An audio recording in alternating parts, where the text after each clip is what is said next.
Proyekto Helmo.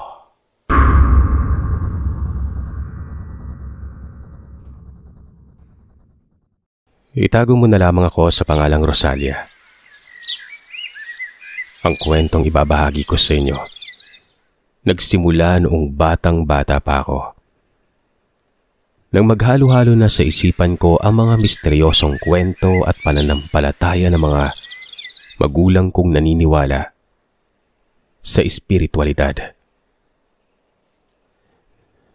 Dati, sabi ng tatay ko kapag namatay raw ang isang tao, humihiwalay ang kaluluwa nito at napupunta sa purgatorio. Habang nabubulok ang katawang iniwan sa lupa, ay naghihintay naman umano ang kaluluwa nito sa purgatorio, kung saan sinasala ang mga kasalanan ng mga yumao. Ang mga mabubuting kaluluwa lamang umano ang diretsyong nakakaakyat sa langit.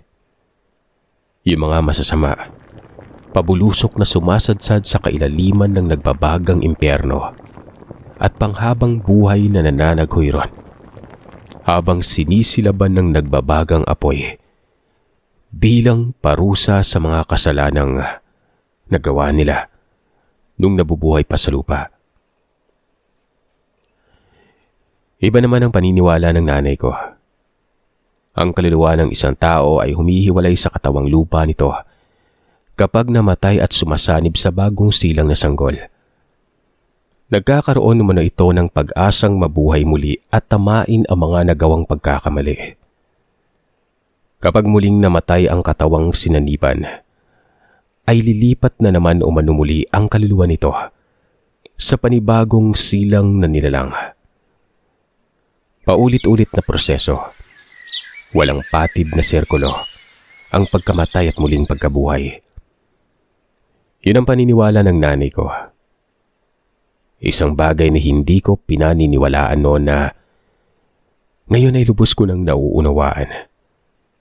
Simula nang magsilang ako ng aking mga anak. 23 anyos pa lamang ako nang makipag-live-in ako sa isang lalaking tubong sikihor na nangangalang Eboy. Nakilala ko siya sa farm kung saan ako nagtatrabaho noon. Siya ang nagpapautang sa amo ko ng kapital sa negosyo. Hindi mayaman si Eboy pero may pera siya. Madiskarte sa buhay kaya medyo may kaya. Hindi ako tinatantanan ni Eboy simula nang makilala niya ako sa farm na nag-aalaga ng mga baboy at baka noon.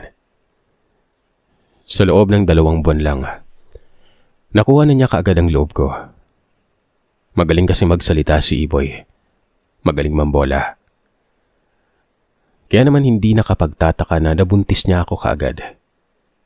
Sa unang gabi na may mangyari sa amin, pinatuloy niya ako kaagad sa isang maliit na subdivision sa isang lugar sa Siquijor. Hindi pa namin naaayos na maganda ang simpleng bahay namin nang sugurin ako ng isang misteryosang babaeng nakapula sa bahay. Wala noon si Eboy, nasa farm. Hinanap niya ang asawa ko sa bawat kwarto ng bahay namin nang walang pahintulot noon. "Sandali! Sino ka ba? Bakit ka pumapasok sa bahay na may bahay?" tanong ko. "Ako si Maha, ang unang asawa ng lalaking inagaw mo sa akin." Tugon ng babaeng may tattoo pa sa noo nun. Kung tititigan mo siya, matatakot ka talaga. Tila nag-aapoy ang mga bilugan niyang malalaking mga mata. Matalas ang bawat galaw niya. Mabilis siyang kumilos pero walang tunog. May kakaiba sa boses niya nun. Boses lalaki na parang tininisan ang tunog para magboses babae. Nangilabot ako nang makita ko ang baliktad na krus na tato na nasa itaas ng palad niya nun. "Ikaw si Rosalia, tama ba ako?" Madiin niyang tanong. Tumango lamang ako at inihatid ko siya sa labas ng bahay ng mahinahon. Pero bigla siyang bumalikwas at itinulak ako sa semento sabay sambit ng isang nakakakilabot na sumpa. Isinusumpa kita. Ikaw at ang iyong mga magiging anak. Lahat silang magiging anak mo.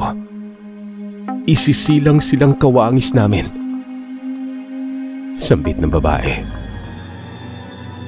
Kawangis nyo? Sino ba kayo? Malalaman mo, Rosalia. Sa oras na makuha ko na pareho ang mga anak mo.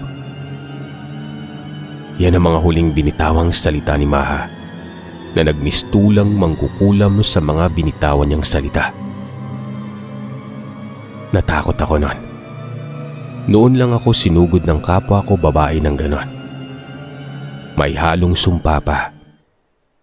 Hindi ko na ipagtanggol ang sarili ko at hindi ko siya natanong kung totoo ngang una siyang asawa ni Iboy.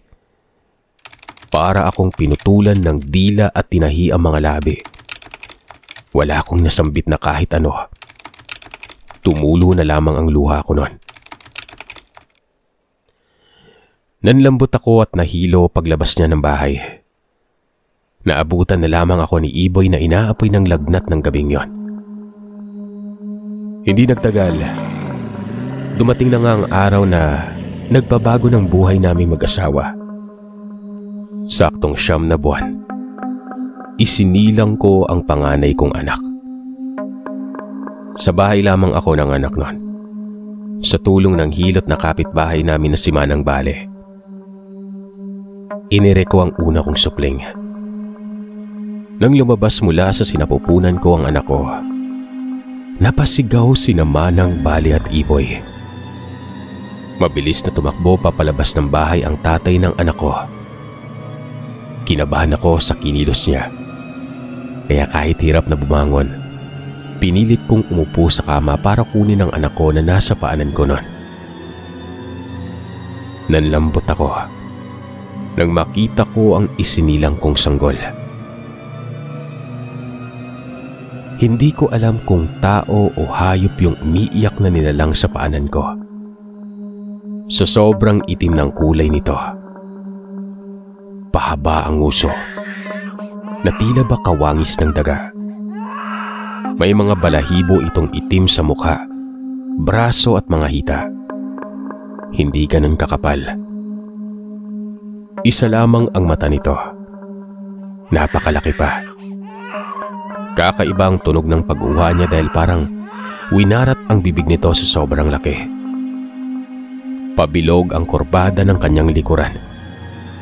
Parang isang kuba.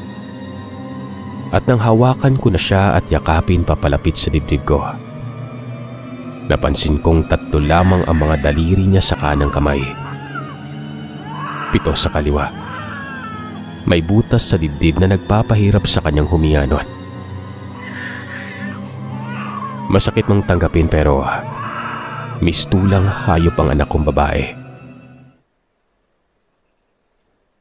Nagkaroon ng chismis sa subdivision namin tungkol sa itsura ng anak ko noon. Malamang, si Manang Bale ang nagkalat ng balita na may anak akong halimaw. Yun ang sigaw ng asawa kong si Iboy palagi. Pilit kong sinasabi na hindi halimaw si Maria. Tinanong ko itong si Iboy kung sino ba talaga yung mahal na sumugod sa bahay namin. Kung asawa niya ba ito. Nangilabot lang ako nang sumagot si Iboy ng isa siyang mangkukulam. Sumigaw ang asawa ko bago tuluyang tumakbo sa bakuran para manigarilyo. Iniyak ko na lamang ang lahat ng sama ng loob ko kay Iboy. Mabuti na lamang talaga at walang mga social media noong mga panahon na yon. Kundi, kumalat na talaga yung tinatago naming anak. Lumipas sa mga araw, dahil walang gatas na nakukuha sa akin ng anak kong pinangalanan kong Maria, napilitan akong maglakad papalabas ng subdivision para bumili ng gatas nun. Iniwan ko ang anak ko kay Iboy. Hirap na hirap ako noon dahil kakapanganak ko pa lamang kaya ginabi na ako halos ng uwi. Ito namang asawa ko ay parang walang pake, parang nagbago na. Pagkarating ko sa bahay, hindi ko na natagpuan ang anak kong si Maria. Nawala ng parang bula ang anak ko na yon, kasama ng paglaho ni Iboy. Hindi ko alam kung ano ang gagawin ko ng mga oras na yon. Nagpunta ako sa mga kapitbahay at nagtanong-tanong pero hindi umano nila nakita si Iboy na lumabas ng bahay namin. Nangilabot ako nang makita kong nakatayo sa ilalim ng poste si Maha. Nakabalot ng itim na belo ang buong ulo niya. Nakamasid habang nakaguhit ang ngiti sa kanyang mga labi. Tinititigan niya ako habang gumagalaw-galaw ang bibig niya. Nang tangkain ko siyang puntahan sa pwesto niya, bigla na lamang tila ba may malakas na hangin na nagpapikit sa akin noon. At pagtingin ko sa ilalim ng poste, wala na siya. Lumipas ang buong magdamag ng paghahanap ko sa mag-ama ko pero hindi ko sila nakita. Halos mabaliw ako noon. 3 buwan akong tulala lang na nakakulong sa loob ng kwarto. Dinuduyan-duyan ang higaan ng aking anak. Mabuti na lamang at biniyayaan ako ng isang mabait na pamilya. Sa tulong ng nanay at tatay ko, muli akong nakabangon mula sa muntikan ng pagkabaliw, hatid ng sobrang depresyon. Sabi ng tatay ko, huwag umano ako malungkot. Nandyan lamang umano si Maria sa paligid. Pinaniwalaan ko yung tatay ko noon. Mabilis na lumipas ang 2 taon. Nagsimula akong magtrabaho ulit. Nagtrabaho ako bilang sales lady sa isang sikat na department store sa loob ng isang mall sa probinsya. Halos 3 taon akong naging abala noon sa trabaho hanggang sa makilala ko naman si RV. Isang dicer sa supermarket ng mall. Niligawan ako ni RV noong unang araw pa lamang na makita niya ako sa mall. Tulad ni Iboy ay hindi niya ako tinantanan. Iniwasan ko siya nung una pero nang sabihin ko ang totoong rason ng pag-iwas ko, lalo umano siyang napamahal sa akin. May anak na ako, RV. Pero hindi ko alam kung saan siya dinala ng ama niya. Mahal kita, Rosalia. Kahit na ano pang nakaraan o pinagdaanan mo. Sinagot ko si RV at pagkalipas ng halos 1 taon at kalahati ay ikinasal kaming 2. Niyaya ko siyang tumira sa bahay ko dahil alam kong nangungupahan lang siya ng kwarto sa kalapit na sitio. Pumayag si RV at nagsama kami sa maliit na bahay ng payapa at masaya. Masaya ang pagsasama namin. Kung kaya naman mabilis akong nabuntis noon. Aaminin ko nung kabuanan ko ay takot na takot ako sa magiging itsura ng anak namin. Inilihim ko kay RV ang tunay na anyo at itsura ni Maria at ang sumpa ni Maha. Nang makapanganak ako sa ospital, laking tuwa ng asawa kong si RV nang makita niya sa nursery ang anak naming napakagwapo. Lalaki yung anak natin, Rosalia. Anong gusto mong ipangalan sa kanya? Nathan, sagot ko. Hindi nagtagal ay napabinyagan namin ang anak namin ni RV. Pinangalanan nga namin siyang Nathan. Laking pasasalamat ko gawa ng pinagkalooban niya ako ng isang gwapo at malusog na anak na lalaki. Matalino at bibo pa. Pero muli akong nangilabot nang masipat kong nakatayo sa pintuan ng simbahan si Maha. May bitbit itong malaking manika. Nakaitim ito na tila dadalo sa isang burol. Niyakap kong maigi si Nathan. Lalo na nang maalala ko ang mga sinabi niyang pagbabanta sa buhay ng mga magiging anak ko. Mahal? Sinong tinitingnan mo sa pintuan ng simbahan? Tanong ni RV. Pagbaling muli ng tingin ko sa pintuan nun, wala na si Maha. Ikinubli ko na lamang ang takot sa puso ko. Umuwi kaming mag-anak at nagsalo-salo sa simpleng handaan. Nang magtatatlong taong gulang na si Nathan ay natuwa ako noon. Nakakanta na niya ng buo ang pambansang awit ng Pilipinas. Hindi pa siya pumapasok sa nursery. Mahilig na siyang mag-drawing at magsulat. Matalas na rin siyang magsalita. May isang bagay lang na napansin ng asawa ko noon. Nathan, kanino yung manika na hawak mo?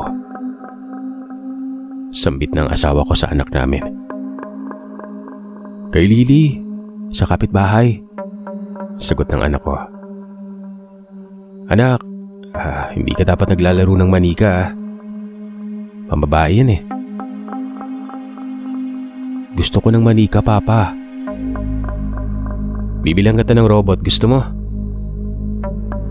Pero nagdabog ang bata at biglang sumigaw.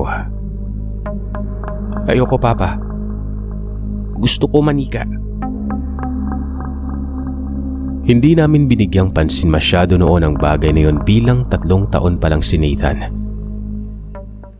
Hindi nagtagal. Nagsimula na kaming maghirap mag-asawa.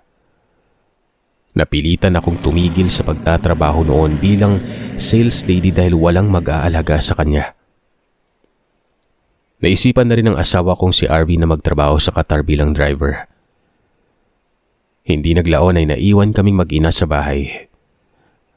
At doon na nagsimula ang mga nakakakilabot na pangyayari sa buhay naming mag-ina.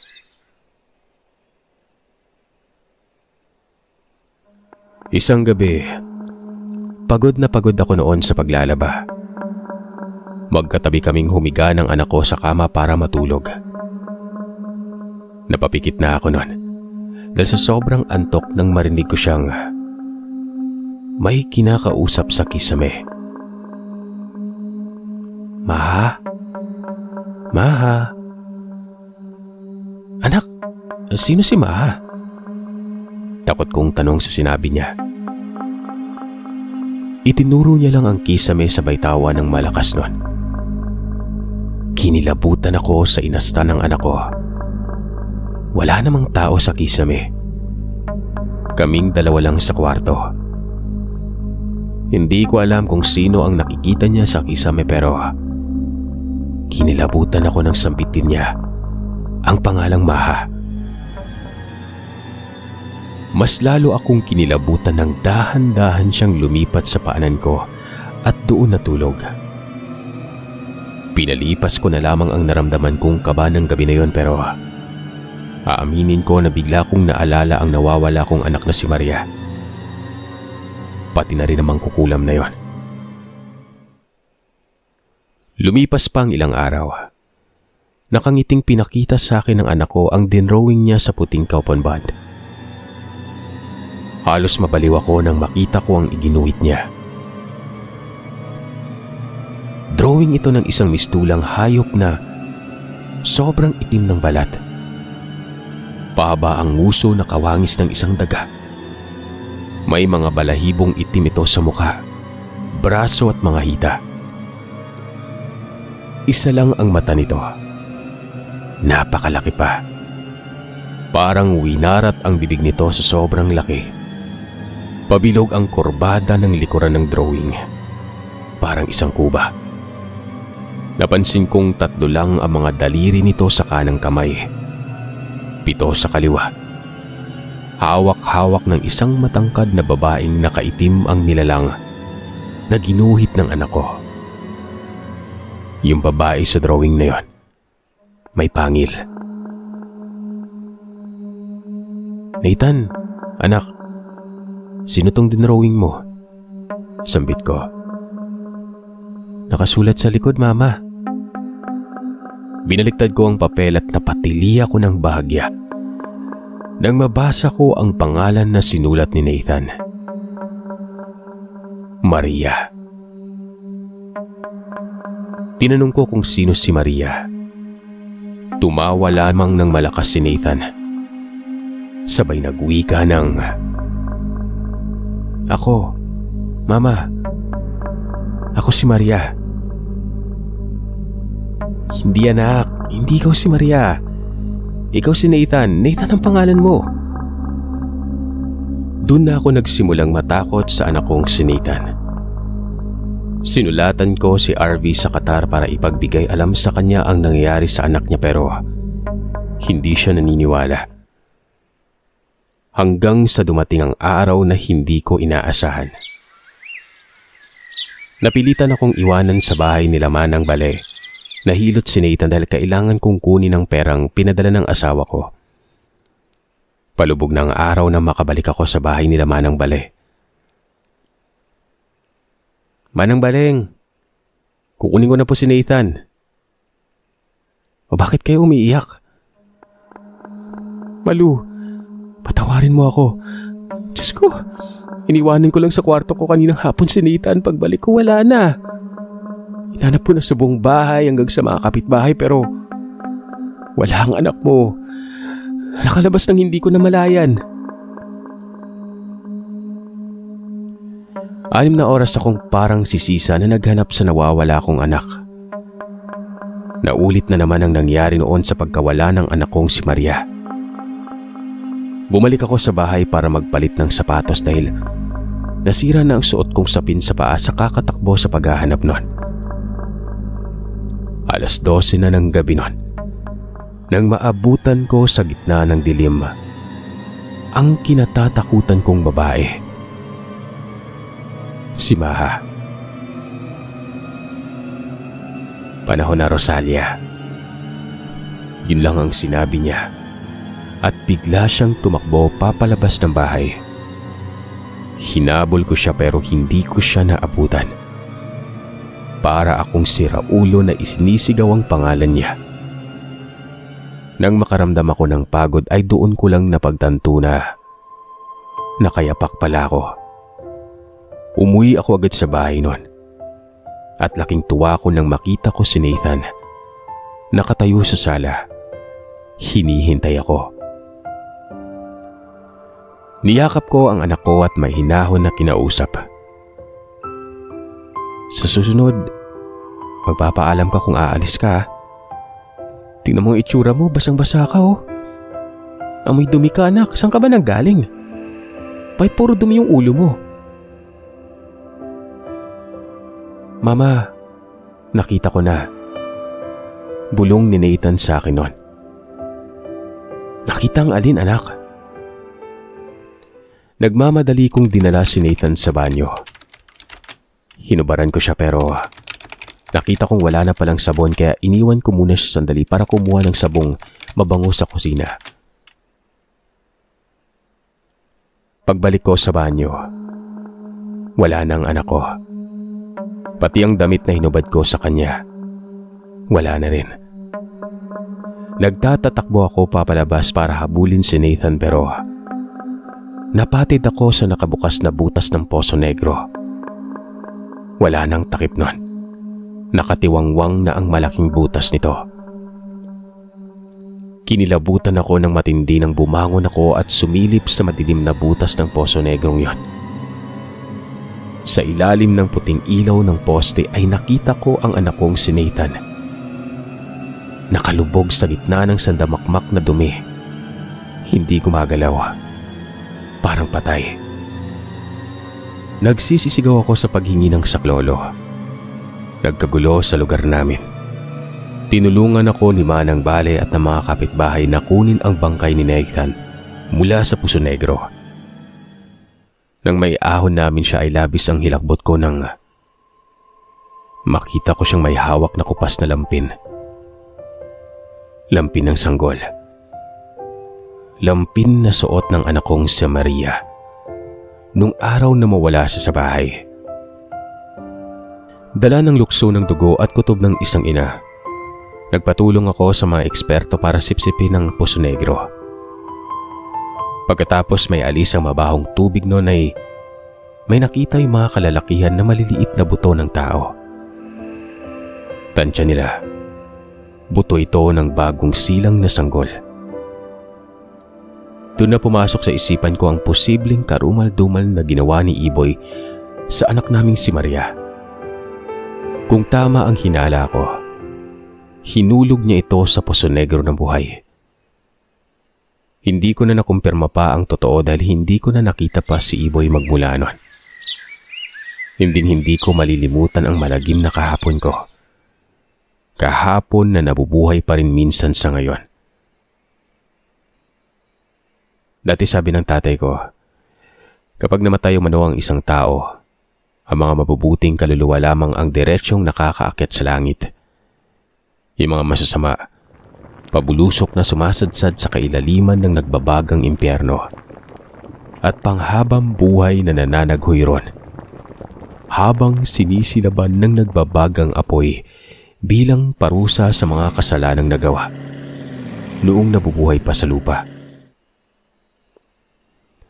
Ganun na lang ang iniisip kong nangyayari ngayon kay Iboy na ama ni Maria. Sinisilaban siya sa impyerno kasama ng asawa niyang mangkukulam at demonyita. Hinintay ko makauwi sa Pilipinas ang asawa kong si RV bago namin inilibing sa sementeryo si Nathan, kasama ang konting maliliit na buto at lampin ng anak kong si Maria. Sa lapida na ito ay ipinaukit ko ang mga pangalan nila. Pinag-isa. Nung araw ng libing ay nilapitan ako ng aking ama at pinulungan. Huwag kang tumangis, anak. Ang anumang nawala sa iyo, babalik din sa iyo sa ibang anyo nga lang. Tiningnan ko lang si tatay at binigyan ng matamis ng ngiti habang niyayakap naman ako ng aking ina.